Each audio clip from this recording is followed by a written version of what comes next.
अच्छा, अब ऐसा करते हैं, एक लॉन्ग कंडक्टिंग वायर के कारण जिसमें आई करंट फ्लो कर रहा है, उसके कारण मैग्नेटिक फील्ड क्या प्रोड्यूस होती है डिस्टेंस आर पे, है ना। इस वायर से डिस्टेंस आर पे क्या मैग्नेटिक फील्ड प्रोड्यूस होती है उसको निकालते हैं। अच्छा, ये मैग्नेटिक फील्ड अपन निकाल चुके हैं बायो सेवर्ट लॉ लगा करके, है ना। ये मतलब रिजल्ट क्या आएगा वो तो अपने को मालूम ही है।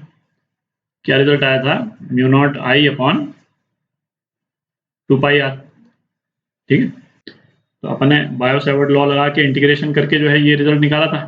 ठीक है, अब यही रिजल्ट अपन एम्पियर्स लॉ लगा करके और फिर निकालते हैं।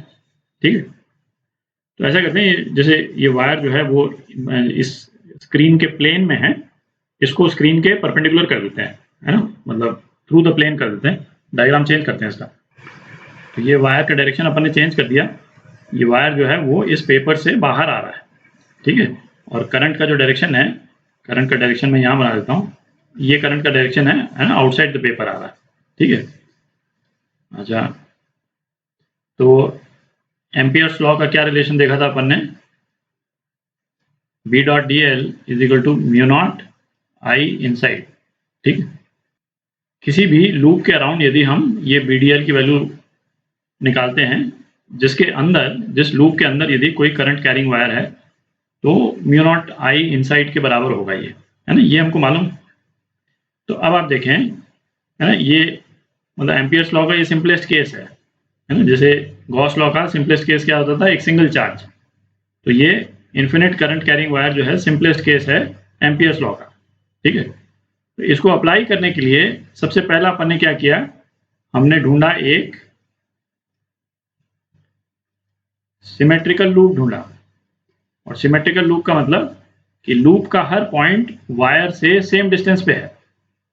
ठीक है, तो ऐसा कौन सा लूप होगा, ऑब्वियसली वायर को हमने एक सर्कुलर लूप के बीच में रख दिया। ठीक है, और अगेन मैं इसको मतलब है ना एम्फेसाइज में कर रहा हूं कि एक तो ऐसा नहीं है कि यदि नॉन सिमेट्रिकल लूप होता, यदि लूप ऐसा होता तो इस पे एम्पियर्स लॉ नहीं लगता, ऐसा नहीं है, है ना। एम्पियर्स लॉ इसके लिए भी वैलिड है, एक्सेप्ट कि ऑब्वियसली आप देख ही सकते हैं, है ना, इसमें आपको ये बी डी एल की वैल्यू जो है वो थ्रू आउट लूप वो निकालना मुश्किल हो जाएगा, वो एक अलग इशू है, पर अप्लाई जरूर करता है ना, हर तरह के शेप पे अप्लाई करेगा। ठीक है, तो सिमेट्रिकल लूप लेने से क्या हुआ, इस लूप के हर पॉइंट पे मैग्नेटिक फील्ड सेम हो गई। ठीक है, अब इस मैग्नेटिक फील्ड का डायरेक्शन देखते हैं। तो बायो सेवर्ट लॉ जो है उसमें क्या रिलेशन आई थी अपने पास में, mu naught upon 4 pi I d l cross r upon r cube, है ना, ये रिलेशन थी। और डीएल की जगह मैं यहाँ पे डीएस वर्ड यूज कर लेता हूँ, क्योंकि यहाँ पे डीएल क्या होता था, जो करंट कैरिंग वायर है ना, उसका डायरेक्शन उसको अपन डीएल लेते थे, यहाँ पे डीएल लूप को अपन रेफर करते हैं। तो यहाँ पे डीएस क्रॉस आर मैंने कर दिया। ठीक है, और डीएस क्या हो गया, वायर, वायर का डायरेक्शन। और वायर का डायरेक्शन क्या होता था, जो करंट का डायरेक्शन है उसको वायर का डायरेक्शन मानते थे अपन। ठीक है, तो वायर का डायरेक्शन क्या है, इस पेपर के बाहर आ रहा है, और आर क्या हुआ इसमें, किसी भी एक पॉइंट के लिए आर ये हो गया, है ना, कोई दूसरा पॉइंट है ये वाला, तो इसके लिए आर जो है वो ये हो जाएगा। ठीक है, तो आप देख रहे हैं इसमें डी एस क्रॉस आर यदि अपन निकालते हैं, ये मैग्नेटिक फील्ड का डायरेक्शन देता है।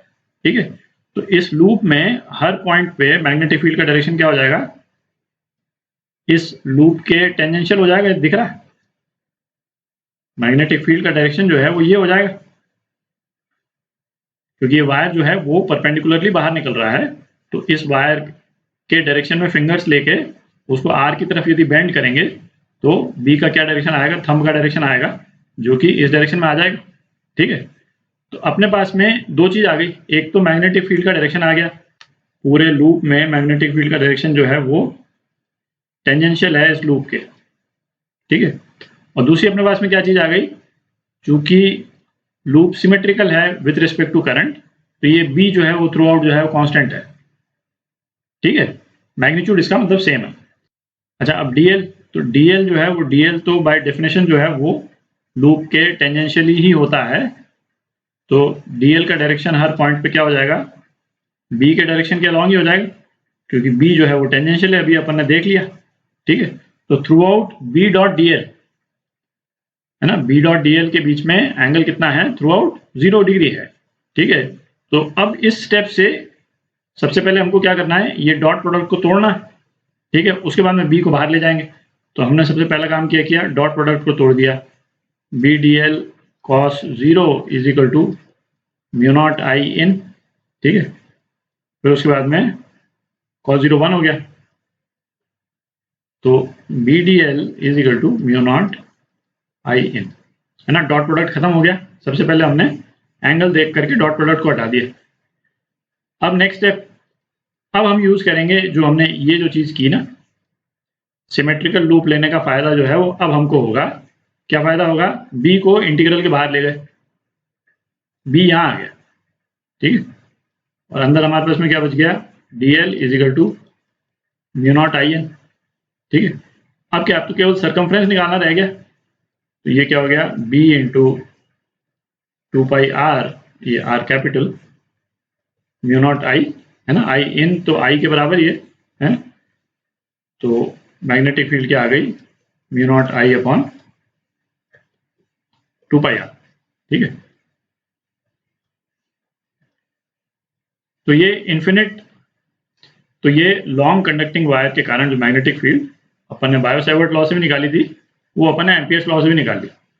और ये लॉजिक और सीक्वेंस जो अपन ने इसमें फॉलो की, वो अपन थ्रू आउट फॉलो करेंगे, है ना। आप देख सकते हैं इसको निकालने के लिए हमको कितना कम एफर्ट करना पड़ा as compared to Biot Savart law, है ना। उसमें तो थोड़ा इंटीग्रल करना पड़ा था, उसके बाद में जाके अपने पास में ये रिजल्ट आया था, ठीक है।